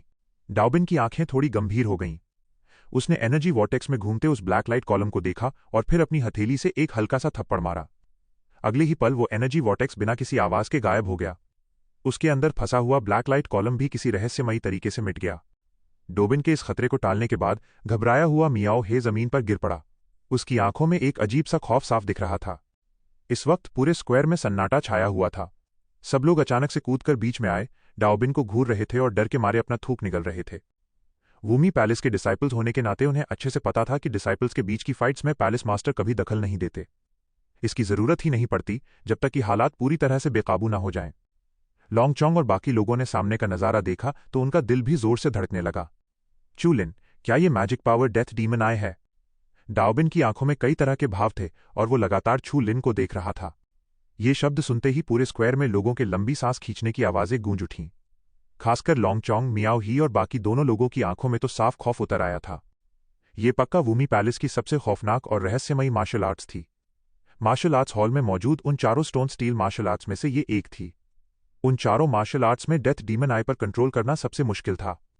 ऐसा नहीं था कि पिछले कई सालों में किसी ने डेथ डीमन आई को नहीं सीखा था। वूमी पैलेस के कई पुराने मास्टर्स ने इसे सक्सेसफुली सीख लिया था, लेकिन जहां तक यंग डिसाइपल्स की बात थी, आज तक कोई भी इस मूव को नहीं सीख पाया था। पर आज सबके सामने चू लिन ने उस सबसे खौफनाक डेथ डीमन आई को कल्टिवेट कर लिया था। इस बात ने सच में सारे डिसाइपल्स को बुरी तरह चौंका दिया था। और सबसे बड़ी बात तो ये थी कि सब जानते थे कि चू लिन को मार्शल आर्ट्स हॉल में गए सिर्फ 5 दिन ही हुए थे। चू लिन ने तो सच में हदें पार कर दी थीं। ये चू लिन तो सच में कोई मॉन्स्टर है। लॉन्गचोंग और बाकी तीनों ने एक दूसरे की तरफ देखा। उनके चेहरे बहुत उतर गए थे। वो सब भी बहुत टैलेंटेड लोग थे, लेकिन चू लिन के सामने वो एकदम मामूली लग रहे थे। जाहिर सी बात है, उनके दिलों में उठने वाली इस कड़वाहट की असली वजह उन्हें नहीं पता थी। चू लिन अपने जीन पैनल की मदद से ही इस मुकाम तक पहुंच पाया था। आम लोगों के लिए तो इसे समझना ही बहुत मुश्किल था, मास्टर करने की बात तो दूर की है। जीन पैनल वाले चू लिन के लिए इसे सप्रेस करना बहुत आसान था।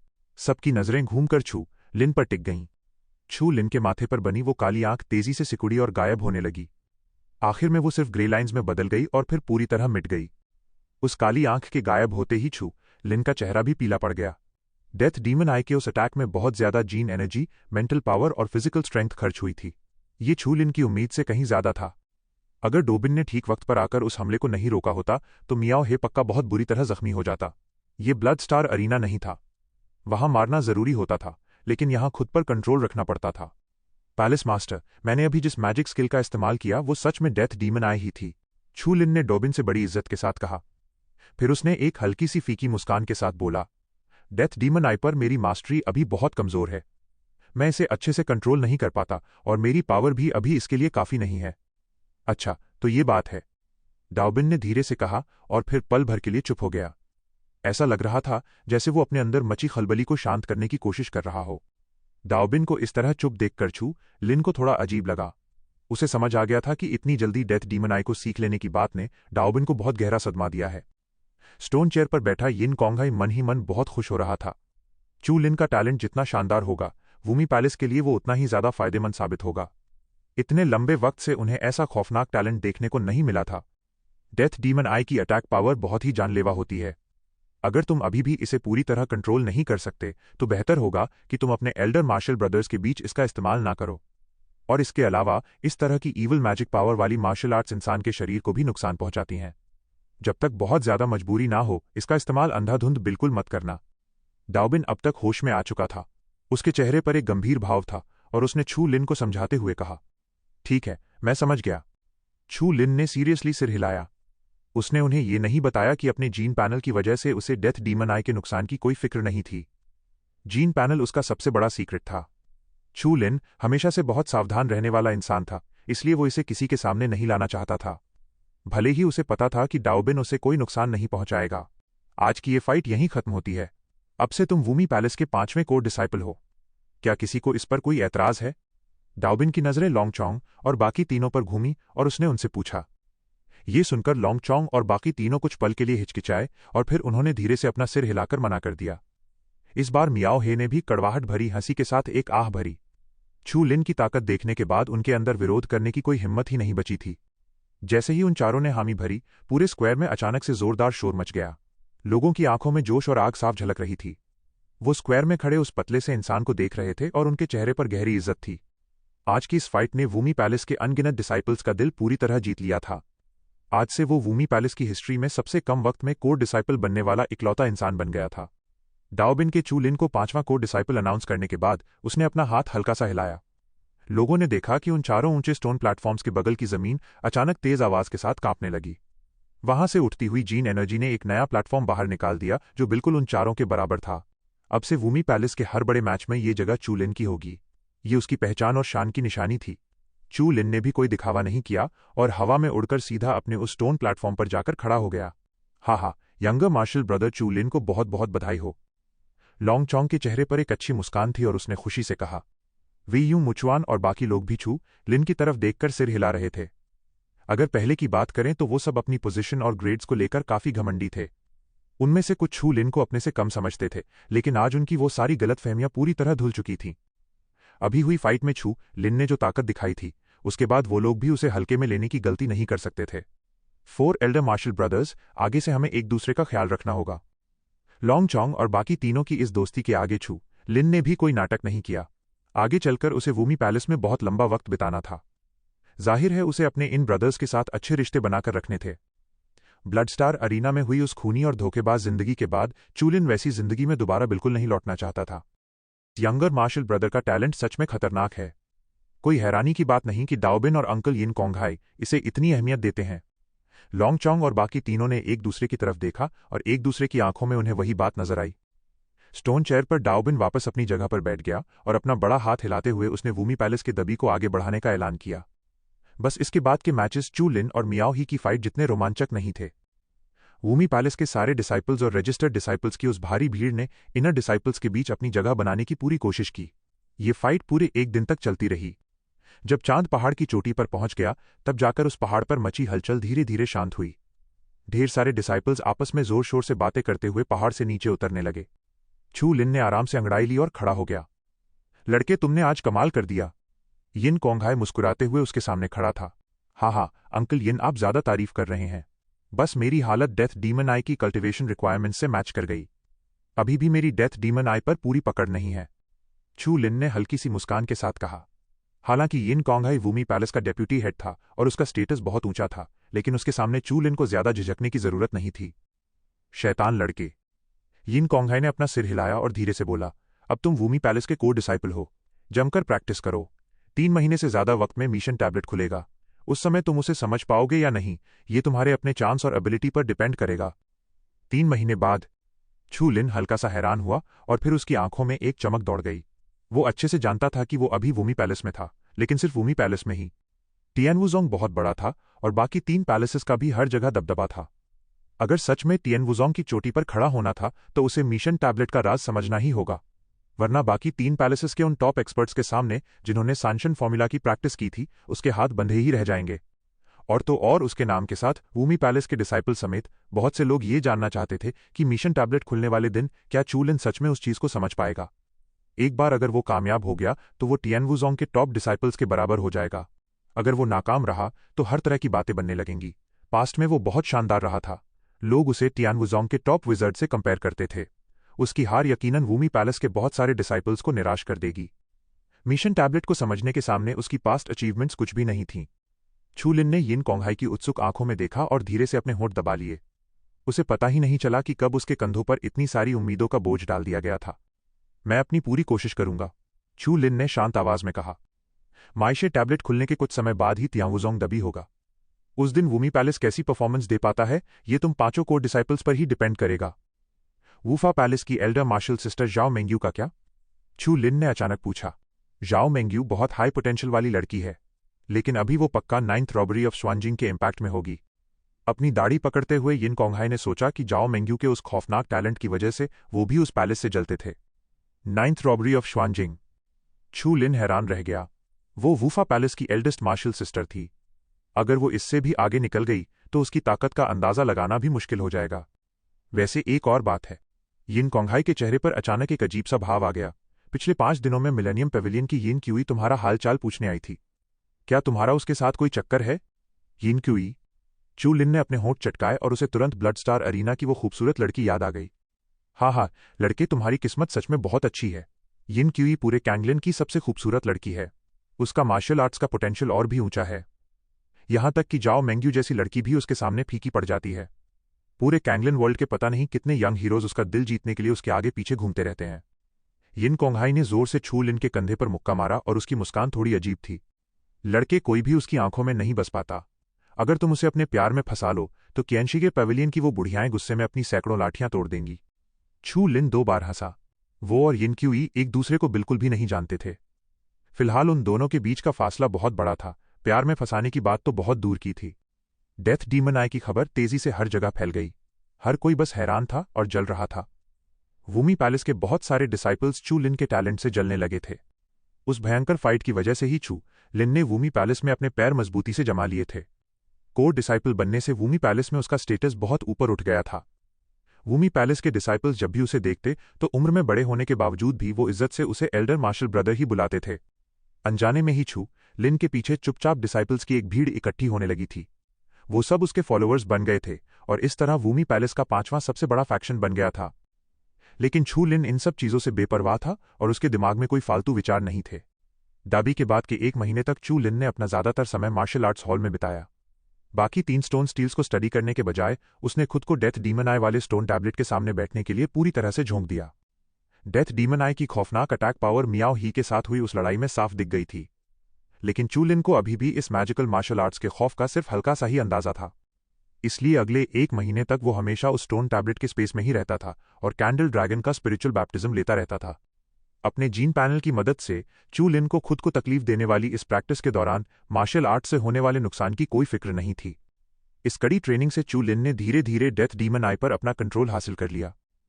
वुडाओ हॉल में लंबे समय तक रहने के बाद चू लिन और वो ग्रे कपड़ों वाला बूढ़ा आदमी एक दूसरे से काफी घुल मिल गए थे। वूमी पैलेस के डिसाइपल्स की नजरों में अजीब लगने वाला वो बूढ़ा इंसान चू लिन को लेकर बहुत उत्साहित रहता था। खासकर जब से उसे पता चला था कि चू लिन ने डेथ डीमन आई की प्रैक्टिस सक्सेसफुली कर ली है, तब से उसका जोश और भी ज्यादा बढ़ गया था। यहां तक कि यिन कोंगहाई और डोबिन भी इतने उत्साहित नहीं थे। इस बातचीत के दौरान छू लिन को उस ग्रे कपड़ों वाले बूढ़े इंसान का नाम पता चल गया जो टियन मो था। इस बूढ़े इंसान की असली पहचान ने छू लिन को और भी ज्यादा हैरान कर दिया। वो टियन वुजोंग का एक एल्डर था। उसका स्टेटस डाओबिन और यिन कोंगहाई से भी कहीं ऊंचा था। चू लिन को सबसे ज्यादा हैरानी इस बात से हुई कि एल्डर टियन मो ने शुरुआत में डेथ डीमन आई की प्रैक्टिस में एक गलती कर दी थी, जिसकी वजह से उनकी आंखों की रोशनी हमेशा के लिए चली गई थी। लेकिन उस बूढ़े इंसान की जबरदस्त लगन ने छू लिन को बुरी तरह चौंका दिया था। अपनी आंखों की रोशनी खोने के बावजूद उन्होंने डेथ डीमन आई को कल्टिवेट करने के लिए कड़ी मेहनत की थी। इस मैजिक मार्शल आर्ट की प्रैक्टिस करने के बाद चू लिन अच्छे से जानता था कि इस मार्शल आर्ट ने शरीर को बहुत भयंकर नुकसान पहुंचाया था। किसी ने नहीं सोचा था कि एल्डर टियनमो ने अपनी आंखों की रोशनी की इतनी बड़ी कीमत चुकाई और जब तक उन्हें कामयाबी नहीं मिली वो बिना रुके डटे रहे। चू लिन को लगा शायद यही वजह थी कि एल्डर टियनमो उसके साथ इतना अच्छा बर्ताव करते थे। आखिर वो दोनों ही डेथ डीमन आई के प्रैक्टिशनर्स थे। 1 महीना शांति से बीत गया और छू लिन धीरे धीरे इस शानदार लेकिन एक जैसी जिंदगी में ढल गया था। शायद ये जगह उसका घर बन सकती थी। वूमी पैलेस की जिंदगी में ब्लड स्टार अरीना जैसा कोई खतरा और दरिंदगी नहीं थी। इस अनोखी शांति के बीच चू लिन धीरे धीरे शांत और स्टेबल होने लगा। ब्लड स्टार अरीना से पैदा हुआ उसका वो खतरनाक और बेरहम नेचर अब उसके अंदर कहीं गहराई में छुप गया था। एक लंबी सांस खींचने की आवाज आई। स्टोन टैबलेट के सामने बैठा चू लिन लगातार आगे घूर रहा था। बहुत देर बाद स्टोन टैबलेट पर बनी वो काली आंखें अचानक चमकी और रोशनी की कई लकीरें सामने आईं। आखिर में वो एक काले रेशमी धागे में बदलकर छू लिन के माथे में समा गईं। वो काली लाइंस रेंगती हुई गायब हो गईं। छू लिन की आंखें खुलीं और उसकी आंखों में एक अजीब सी रोशनी चमक उठी। इन दिनों तुम्हारी डेथ डीमन आई ने बहुत फास्ट प्रोग्रेस की है। छू लिन के पीछे एक भारी आवाज गूंजी। छू लिन ने अपना सिर घुमाया और झाड़ू पकड़े हुए उस बूढ़े आदमी को देखकर मुस्कुराया। मुझे सिखाने के लिए आपका बहुत बहुत शुक्रिया। अगर तुम्हारे अंदर टैलेंट नहीं होता तो मेरा तुम्हें सिखाना बेकार ही जाता। वैसे तुम छोटे शैतान आजकल बहुत अच्छी बातें बनाने लगे हो। बूढ़े आदमी के चेहरे पर एक मुस्कान थी। फिर उसने अपना हाथ हिलाते हुए कहा, यिन कोंगहाई बाहर तुम्हारा इंतजार कर रहा है। लगता है कुछ काम आ गया है। जी। छू लिन ने मुस्कुराते हुए सिर हिलाया। उसने ग्रे कपड़ों वाले उस बूढ़े आदमी को सल्यूट किया और लंबे कदम बढ़ाता हुआ बाहर निकल गया। वुडाओ हॉल के बाहर यिन कोंगहाई अपने हाथ पीछे बांधे आराम से इंतजार कर रहा था। इस एक महीने में छू लिन ने उसे ज्यादा नहीं देखा था। टियन वुजोंग में बहुत सारे काम चल रहे थे। वूमी पैलेस का डेप्यूटी लीडर होने के नाते यिन कोंगहाई के पास अपने इस मेहनती डिसाइपल से कहीं ज्यादा काम रहता था। लड़के, तुम्हारे अंदर सच में कोई जादू है। बस एक ही महीने में तुम एल्डर मार्शल ब्रदर टियनमो के इतने करीब हो गए। यहां तक कि मुझे भी वार्निंग मिल गई कि मैं तुम्हारी कल्टिवेशन के बीच में दखल ना दूं। यिन कोंगहाई ने जैसे ही छू लिन को हॉल से बाहर आते देखा तो उसने हंसते हुए उसे ताना मारा। छू लिन मुस्कुराते हुए थोड़ा शर्मिंदा हो गया। उसे इस बात की कोई खबर नहीं थी। उसे यकीन ही नहीं हो रहा था कि एल्डर टियनमो का रुतबा ऐसा था कि उन्होंने यिन कोंगहाई तक को कोई भाव नहीं दिया था। अंकल यिन, क्या कोई खास काम था? छू लिन ने अपनी आंखें झपकाईं और मुस्कुराकर पूछा। हाँ, इस बार तुम्हें बाहर जाना होगा। कुछ छोटे टास्क्स हैं। तुम्हें इन्हें एक एक्सपीरियंस की तरह लेना चाहिए और बाकी पैलेसेस के डिसाइपल्स के साथ मिलकर काम करना होगा, यिन कोंगहाई ने मुस्कुराते हुए कहा। टियनवुजोंग से बाहर? छू लिन हल्का सा हैरान हुआ और फिर उसने धीरे से सिर हिलाया। वो जानता था कि इंटरस्टेलर फोर्सेस आमतौर पर अपने डिसाइपल्स के लिए कुछ टास्क्स का इंतजाम करती रहती थीं। आखिरकार टियानवू स्टार के इलाके में थोड़ी बहुत दिक्कतें तो आती ही रहती थीं। मेरे साथ आओ, मैं तुम्हें इस मिशन पर जाने वाले बाकी लोगों से मिलवाता हूं, यिन कोंगहाई ने एक हल्की सी मुस्कान के साथ कहा और फिर पीछे मुड़कर तेजी से हवा में उड़ गया। छू लिन ने शक की नजरों से यिन कोंगहाई को देखा। उस बूढ़े आदमी की मुस्कान पक्का थोड़ी अजीब लग रही थी, लेकिन उसने इस बारे में ज्यादा नहीं सोचा। वो तेजी से उड़ता हुआ यिन कोंगहाई के पीछे निकल गया। वो दोनों सीधा वूमी पैलेस वाले पहाड़ से उड़े और साउथ की एक बड़ी पहाड़ी की तरफ जाने लगे।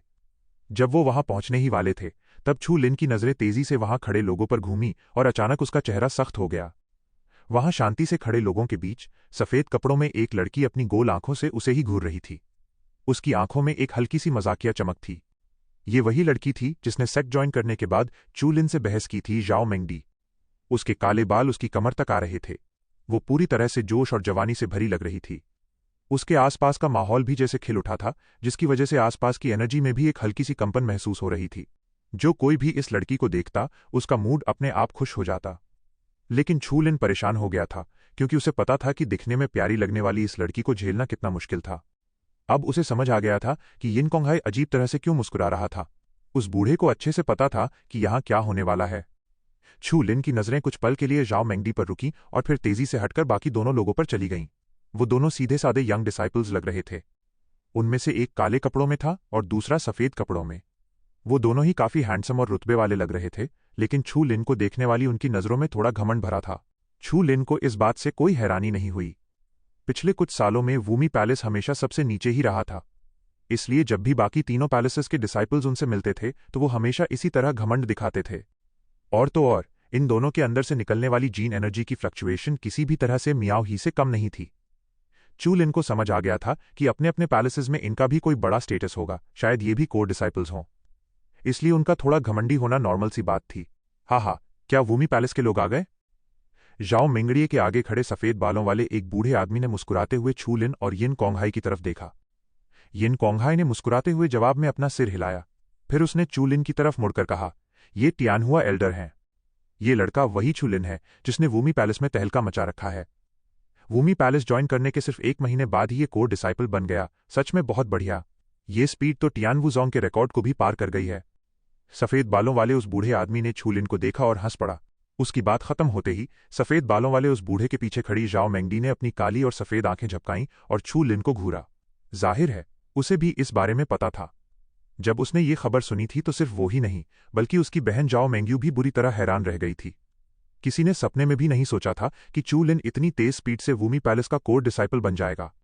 एल्डर, आप बहुत ज्यादा तारीफ कर रहे हैं। ये तो बस एल्डर मार्शल ब्रदर्स का बड़प्पन है जिनकी वजह से मैं यहां तक पहुंच पाया, चू लिन ने हल्की सी मुस्कान के साथ कहा। ये सुनकर उस सफेद बालों वाले बूढ़े आदमी ने अपनी दाढ़ी सहलाई और जोर से हंस पड़ा। बहुत बढ़िया, बहुत खूब। घमंड और जल्दबाजी से हमेशा दूर रहना। तुम्हारे अंदर बहुत काबिलियत है। सच में इस बार वूमी पैलेस की किस्मत बहुत अच्छी है। बिल्कुल, यिन कोंगहाई जोर से हंसा। वो इस वक्त बिल्कुल भी विनम्र होने का दिखावा नहीं कर रहा था। इस दौरान छू लिन की परफॉर्मेंस उसकी उम्मीदों से कहीं ज्यादा थी। अगर वो इसी स्पीड से प्रैक्टिस करता रहा तो आगे चलकर उसके अचीवमेंट्स पक्का इस बूढ़े आदमी से भी कहीं ज्यादा होंगे। सफेद बालों वाले बूढ़े आदमी ने सिर हिलाया। फिर उसने सब लोगों की तरफ देखा और शांत आवाज में कहा, तुम चारों इस बार क्लैन का मिशन पूरा करने बाहर जा रहे हो। जाओ मेंगडी तुम सबकी लीडर होगी। वो ही तुम्हें मिशन की स्पेसिफिक डिटेल्स बताएगी। सफेद बालों वाले उस बूढ़े आदमी की बातें सुनकर छू लिन हल्का सा सन्न रह गया। उसने सफेद कपड़ों में खड़ी उस लड़की को ऊपर से नीचे तक देखा। वो दिखने में एकदम मासूम और जिद्दी सी छोटी लड़की लग रही थी। क्या सच में वो इस मिशन की लीडर थी? वो ब्लड स्टार अरीना से निकलकर आया हुआ इंसान था। क्या उसे सच में ऐसी लड़की की बात माननी पड़ेगी? चूलिन को सबसे ज्यादा हैरानी इस बात की थी कि वुशेंग पैलेस के उन दोनों लड़कों ने उस बूढ़े आदमी की बात पर बिल्कुल शक नहीं किया। वो इस अरेंजमेंट के साथ काफी कंफर्टेबल लग रहे थे। क्या ये छोटी बच्ची बाहर से थोड़ी सिली दिखती है, लेकिन असल में अंदर से बहुत पावरफुल है? छू लिन के मन में धीरे से एक सवाल उठा। क्या तुम्हें एल्डर टियान हुआ कि इस अरेंजमेंट से कोई प्रॉब्लम है? जब छू लिन इसी सोच में डूबा था, तभी घंटी जैसी साफ उस लड़की की आवाज उसके सामने गूंजी। छू लिन ने चौंककर सिर उठाया और देखा कि जाओ मेंगडी ने जबरदस्ती एक बहुत ही मीठी मुस्कान दी हुई थी और उसकी आंखों में एक चालाकी भरी चमक थी। छू लिन हल्का सा सन रह गया और फिर बोला, बिल्कुल, एल्डर ने जैसा तय किया है हम वैसा ही करेंगे। जाहिर है मुझे कोई एतराज नहीं है। जाओ मेंगडी की आंखें सिकुड़कर आधे चांद की तरह मुड़ गईं। फिर उसने अपना मुंह हल्का सा घुमाया और बोली, मैंने 10 से ज्यादा बार टीम को लीड किया है। मैं तुम्हारी तरह कोई नया खिलाड़ी नहीं हूं। मुझे छोटी समझने की गलती मत करना, मेरे पास एक्सपीरियंस की कोई कमी नहीं है। हे, छू लिन का चेहरा एकदम सपाट था। भले ही इस छोटी लड़की के पास काफी एक्सपीरियंस हो, फिर भी उसे लगता था कि वो उसके सामने कुछ भी नहीं है। वो ब्लडी स्टार अरीना की बेरहम लड़ाइयों से एक एक कदम लड़कर बाहर निकला था। स्टार पावर के साथ पैदा होने वाले ये लोग उस एक्सपीरियंस की बराबरी कहां कर सकते थे? छू लिन की शांत नजरों ने जाओ मेंगडी की आंखों में देखा तो वो गुस्से से भर गई। चलो चलें, हम्फ। जाओ मेंगडी ने छू लिन को घूर कर देखा, लेकिन उसे नहीं पता था कि उसकी आंखों में कोई भी जानलेवा चमक नहीं थी। उसे पता था कि वो अभी उसका कुछ नहीं बिगाड़ सकती, इसलिए उसने बस अपनी उंगलियां हिलाईं। चलो चलें। एक हल्की सी गूंज उठी। जाओ मेंगडी ने अपनी उंगलियां हवा में हिलाईं और सामने के वॉइड में बेचैनी भरी लहरें उठने लगीं। फिर उसकी साफ और खुशमिजाज आवाज गूंज उठी। एक तेज चीख गूंज उठी। अजीब जानवर। छू लिन ने धीरे से आ भरी। वो टेक्नोलॉजी से बनी गाड़ियों का आदी था और उसे नहीं पता था कि सिंग्यून मर्सनरी लीग में जिंदगी कैसी होगी। हैरान मत हो। चलो चलते हैं। जल्दी जाएंगे और जल्दी वापस आएंगे। जाओ मेंगडी ने छलांग लगाई और उस जायंट ईगल की पीठ पर जा कूदी। वुयुआन पैलेस और वुशेंग पैलेस के वो दोनों डिसाइपल्स भी तेजी से उसके पीछे गए। छू लिन ने यिन कोंगहाई और टियनहुआ को सैल्यूट किया और फिर जल्दी से उनके पीछे हो लिया। हवा का एक तेज झोंका आया। जैसे ही वो लोग उस जायंट ईगल की पीठ पर कूदे, हवा अचानक तेज हो गई। उसके पंख फड़फड़ाए और वो बिजली की रफ्तार से उड़ चला। पहाड़ की चोटी पर यिन कोंगहाई ने दूर जाते उस पक्षी को देखा और फिर अपना सिर घुमाया। क्या वो रेड सॉइल प्लेन जा रहे हैं? हाँ, वो जगह ज्यादा शांत नहीं है और वहां कई फोर्सेज आपस में उलझी हुई हैं। क्या उन चारों को कोई परेशानी नहीं होगी? यिन कोंगहाई ने पूछा। हाँ, कोई दिक्कत नहीं होगी। वहां हमारे टियन वुजोंग का एक माइनिंग एरिया है। सुना है कि वहां कुछ अजीब बदलाव हो रहे हैं। शायद ये स्ट्रेंज एनिमल्स की कोई हलचल हो। वो चारों पैलेसेस के बेहतरीन यंग डिसाइपल्स हैं। वो इतनी छोटी मोटी चीजों को आराम से संभाल लेंगे। टियनहुआ ने मुस्कुराते हुए कहा। यिन कोंगहाई ने धीरे से सिर हिलाया और ज्यादा कुछ नहीं कहा, लेकिन उसे दिल में थोड़ी घबराहट महसूस हो रही थी, जैसे कुछ बुरा होने वाला हो। आसमान में उस जायंट ईगल ने अपने पंख फड़फड़ाए और हवा को चीरता हुआ आगे बढ़ा। रास्ते में उसने कई स्पेस नोड्स को पार किया और देखते ही देखते कई प्लैनेट्स को पीछे छोड़ दिया। चू लिन आराम से उस जायंट ईगल की पीठ पर बैठा था। उस ईगल में कुछ अजीब बात लग रही थी। एनर्जी की एक लहर ने उसे पूरी तरह से घेर रखा था और सामने से आने वाली सारी हवा को रोक रही थी। उसकी पीठ पर भी विंड प्रेशर बिल्कुल फील नहीं हो रहा था। जाओ मेंगडी उस जायंट ईगल की पीठ पर उन चारों में सबसे आगे बैठी थी। वुयुआन पैलेस और वुशेंग पैलेस के वो दोनों यंग डिसाइपल्स जाओ मेंगडी के साथ काफी घुले मिले लग रहे थे।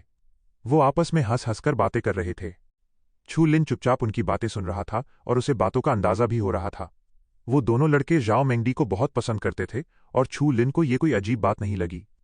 जाओ मेंगडी टैलेंटेड थी, चार्मिंग थी और जवानी से भरी थी। खुद छू लिन का ध्यान भी अक्सर उसकी तरफ खिंच जाता था। छू लिन ने अपनी नजरें जाओ मेंगडी से हटाईं और नीचे पीछे छूटते पहाड़ों और जंगलों को देखने लगा, लेकिन उसके दिल में अजीब सी हलचल थी और उसे पर्पल मून की याद आ रही थी। कुछ दिनों की दूरी के बाद उसे अजीब सा खालीपन लग रहा था। क्या लड़ाई के साथियों और पार्टनर्स के लिए यही फील होता है? छू लिन ने खुद से थोड़ा उलझन में पूछा। हेलो। जब छू लिन ख्यालों में खोया हुआ था, तभी सामने से एक साफ आवाज आई। छू लिन ने सिर उठाकर सामने देखा। वो सफेद कपड़ों वाली लड़की अपनी बड़ी बड़ी आंखों से उसे घूर रही थी। उसकी काली पुतलियों में एक चमक थी। उसकी काली पोनीटेल उसकी कमर तक झूल रही थी, जो उसकी गोरी गर्दन के साथ एक कमाल का कॉन्ट्रास्ट बना रही थी। क्या हुआ? छू लिन ने अपनी आंखें झपकाईं और जल्दी से अपने मन के फालतू ख्यालों को झटक दिया। तुम कुछ बोलते क्यों नहीं? हम सब एक ही सेक्ट के हैं। तुम इतने घमंडी कैसे हो सकते हो? जब हम टियानवुज़ोंग के डिसाइपल्स बाहर जाते हैं तो कोई ऐसा बर्ताव नहीं करता। जाओ मेंगडी ने उसे सीधा घूरते हुए थोड़े सिली अंदाज में कहा। छू लिन को मन ही मन बहुत हंसी आ रही थी। 2 चमचे तुम्हारे आसपास दुम हिला रहे हैं, क्या ये तुम्हारे लिए काफी नहीं है? जाओ मेंगडी ने मुस्कुराते हुए कहा, इस बार हम लड़ाई के साथी भी हैं। तुम नए हो, हम तुम्हारा अच्छे से ख्याल रखेंगे, तुम ज्यादा टेंशन मत लो। छू लिन ने अपनी आंखें घुमाईं। उसने इस छोटी लड़की की बातों को अच्छे वे में लिया। उसका नेचर खराब नहीं था, बस वो थोड़ी नासमझ थी। हा, यंगर मार्शल ब्रदर चू लिन, घबराओ मत। अगर कुछ हुआ भी तो हम उसे सॉल्व कर लेंगे। इस बार तुम्हें बहुत कुछ सीखने को मिलेगा। जाओ मेंगडी के बगल में बैठे वुयुआन पैलेस और वुशेंग पैलेस के उन दोनों डिसाइपल्स ने भी मुस्कुराते हुए हाँ में हाँ मिलाई। उनके बीच का रिश्ता काफी दोस्ताना लग रहा था और उनकी हंसी में पूरा घमंड भरा था। छू लिन ने हल्की सी मुस्कान दी और कोई जवाब नहीं दिया। ये दोनों चमचे एक साथ चमचागिरी करते करते क्या आपस में ही फीलिंग्स ले बैठे हैं? सुना है तुमने वूमी पैलेस की डेथ डीमन आई की प्रैक्टिस की है? जाओ मेंगडी ने छू लिन को घूरते हुए पूछा। जाहिर है, ये सुनकर वो दोनों लड़के हल्के से सन्न रह गए। किस्मत अच्छी थी, बस अभी सीखा ही है, छू लिन ने शांत आवाज में कहा। ओह, जाओ मेंगडी ने धीरे से सिर हिलाया। उसकी खूबसूरत और बड़ी बड़ी आंखों में एक चमक थी। उसे अच्छे से याद था कि जब उसकी बहन ने यह खबर सुनी थी तो वो कितनी ज्यादा हैरान हुई थी। मुझे उम्मीद नहीं थी कि तुम्हारे अंदर कुछ एबिलिटी भी है। शुरुआत में मैंने तुम्हें जो इवैल्यूएट किया था वो गलत था। जाओ मेंगडी ने अपने हाथों को कमर पर रखा, अपनी आंखें सिकोड़ी और मुस्कुराई। उसका खूबसूरत कर्व चू लिन के सामने साफ दिख रहा था, जो किसी को भी फंसाने के लिए काफी था। लेकिन मुझे अभी भी नहीं लगता कि तुम्हारी चॉइस सही है। मिशन जुई को समझना किसी आम इंसान के बस की बात नहीं है।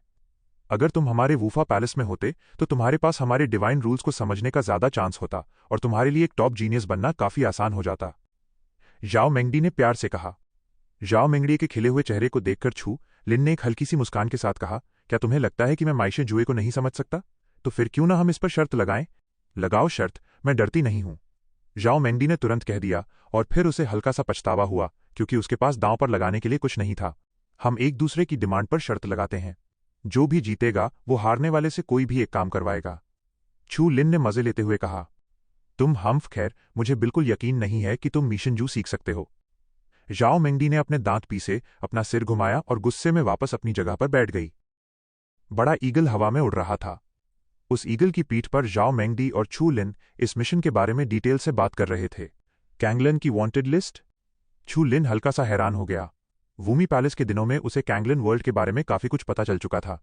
कैंगलन की ये वांटेड ऑर्डर वो टारगेट्स थे जिन्हें कैंगलन वर्ल्ड की इंटरस्टेलर फोर्सेज ने मिलकर जारी किया था। सारे वांटेड टारगेट्स वो लोग थे जिनकी ताकत बहुत खतरनाक और खौफनाक हुआ करती थी। उस वक्त ये शिंगे ने डीमन किंगडम को ऑफेंड कर दिया था, इसी वजह से उनका नाम भी कैंगलन की वांटेड लिस्ट में सबसे ऊपर डाल दिया गया था। हालांकि हमारे टियानवुज़ोंग के कड़े विरोध के बाद लॉस्ट डेविल किंगडम को वो ऑर्डर वापस लेना पड़ा था। छू लिन थोड़ा हैरान हुआ और फिर बेबसी से मुस्कुरा दिया। ये एल्डर ये शिंगे भी सच में चैन से नहीं बैठते थे। जब से वो टियानवुज़ोंग आए थे उनके बारे में तरह तरह की खबरें आती रहती थीं। उनके मरने को 100 साल से ज्यादा हो चुके थे।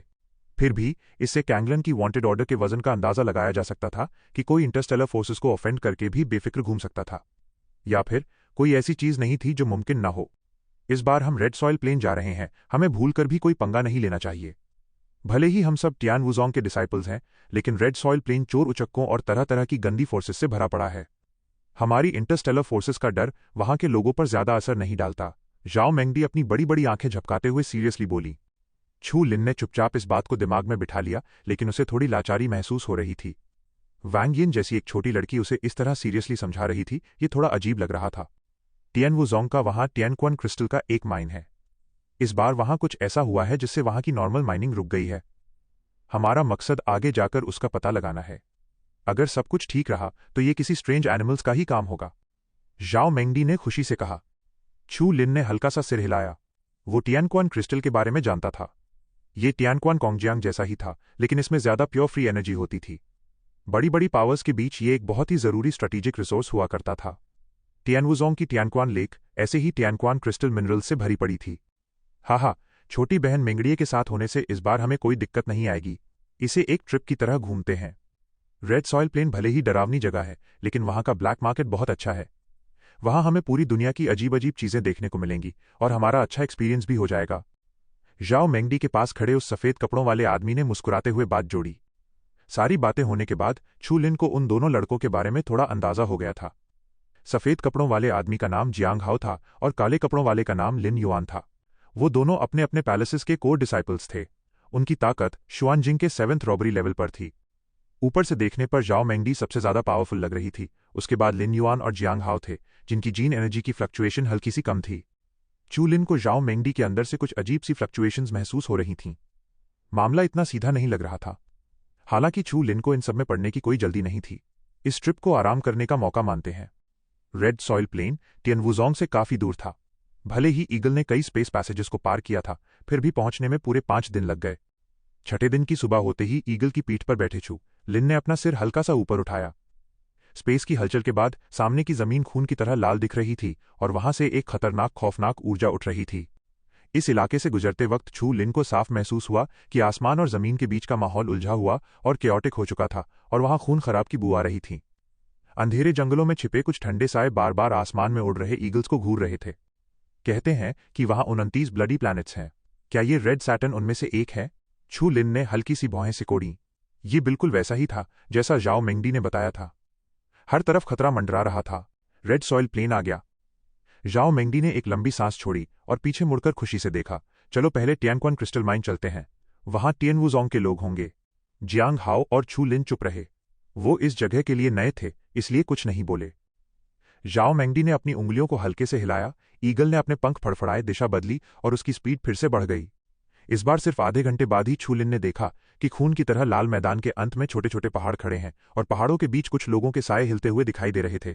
जाओ मेंगडी इस जगह से अनजान नहीं थी। उसकी चमकती आंखों ने नीचे देखा और उसने ईगल को नीचे उतरने का इशारा किया। आखिरकार वो धीरे धीरे पहाड़ की चोटी के ऊपर मंडराई और आराम से नीचे उतर गई। जैसे ही बड़ा ईगल जमीन पर उतरा, वहां हवा को चीरने की तेज आवाजें गूंज उठीं। 1 दर्जन से ज्यादा लोग तेजी से उनकी तरफ बढ़ने लगे।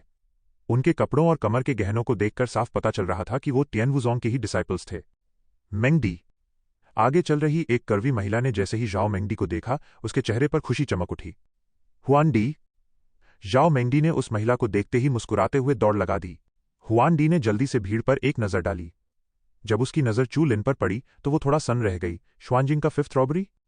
सिर्फ इस महिला को ही नहीं, बल्कि उसके पीछे खड़े टियनवुजोंग के बाकी डिसाइपल्स को भी हैरानी हुई। वुजोंग दिन दहाड़े इतने कमजोर डिसाइपल को यहां क्यों लेकर आया था? उसे हल्के में मत लो, जाओ मेंगडी ने रहस्यमयी अंदाज में कहा। इस लड़के का नाम चू लिन है। टियनवुजोंग आने के सिर्फ 1 महीने के अंदर ही ये कोर डिसाइपल बन गया है। मियाओ ही जैसा आदमी भी इसे नहीं रोक पाया। ओह! हुआन डी के चेहरे पर हैरानी के भाव उभर आए। सिर्फ 1 महीने में कोर डिसाइपल बनना, ये स्पीड बहुत ज्यादा एबनॉर्मल है। इस छू लिन की ताकत आम नहीं होगी। ये एल्डर मार्शल सिस्टर किन हुआन है, वूफा पैलेस की कोर डिसाइपल। ये टियानक्वन क्रिस्टल माइन उन्हीं के अंडर आती है। जाओ मेंगडी ने मुस्कुराते हुए चू लिन की तरफ देखा। एल्डर मार्शल सिस्टर चिन हुआन को प्रणाम, छू लिन ने कहा। कोर डिसाइपल होने के नाते एक दूसरे को एल्डर मार्शल सिस्टर कहने की कोई जरूरत नहीं थी, लेकिन चू लिन को इन छोटी छोटी बातों से कोई फर्क नहीं पड़ता था। हेलो, यंगर मार्शल ब्रदर चू लिन। चू लिन के इस संबोधन ने उस महिला के चेहरे के हाव भाव को थोड़ा नरम कर दिया। जाहिर है छू लिन के इस तरीके से उसे काफी अच्छा लगा। किन हुआन ने थोड़ा शक जताते हुए बाकी लोगों से कहा, इस बार की प्रॉब्लम थोड़ी अजीब है, मैं तुम सबको वहीं ले जाना चाहती हूं। किन हुआन तेजी से आगे बढ़ी और जाओ मेंगडी, चू लिन व बाकी सब लोग जल्दी से उनके पीछे हो लिए। छू लिन के वहां से निकलते ही पास के पहाड़ों में छिपी हुई कुछ ठंडी और काली आंखें ठंडेपन के साथ छू लिन और बाकी लोगों के जाने की दिशा को घूरती रहीं और फिर धीरे धीरे गायब हो गईं। माइंस के पीछे एक खून की तरह लाल जंगल था। हवा का एक तेज झोंका आया और पेड़ के पत्ते हवा में ऐसे ऊपर नीचे होने लगे मानो कोई आग भड़क रही हो। छू लिन की नजरें उस जंगल पर पड़ीं और उसकी आंखें सिकुड़ गईं। अपनी परसेप्टिव एबिलिटी की वजह से उसे एहसास हो गया था कि उस जंगल में 100 से कम खतरनाक ताकतें नहीं छिपी थीं। ये सारी ताकतें बहुत खौफनाक और बेरहम थीं और हर एक की ताकत स्वानजिंग के 5th रॉबरी से कम नहीं थी। Strange beast? छू लिन ने भौहें सिकोड़ी। चियान demon ape red soil forest का एक ऐसा एग्जॉटिक एनिमल है जो बहुत तंग करता है। इसके अलावा ये झुंड में रहने वाले जानवर हैं। एक बार ये भड़क गए तो दर्जनों की संख्या में हमला कर देते हैं। अगर हमने इनसे लड़ाई की तो भले ही हम इन्हें भगा दें, लेकिन हमारा बहुत नुकसान हो जाएगा। किन हुआन ने घबराते हुए कहा।